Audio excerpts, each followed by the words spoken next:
வந்துட்டீங்க. என் பெண்ணுக்கு நல்ல பேரு சுட்டு போங்க. சுந்தராவதி ஆக முடியாம சுந்தரராஜனுக்கும் சுந்தரவல்லிக்கு பிறந்த இந்த பெருமளுக்கு சவுந்தரவல்லி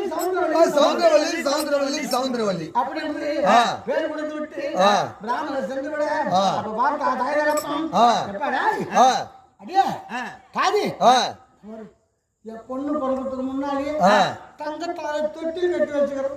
பிறக்கிறதுக்கு முன்னாடியே தங்கம் அதுல கடத்தி என் பொண்ணா நீங்க அவங்க பேர் உள்ள வந்துட போறாங்க.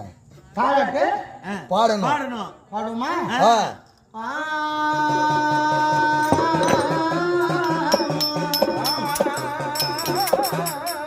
ஆளிலோ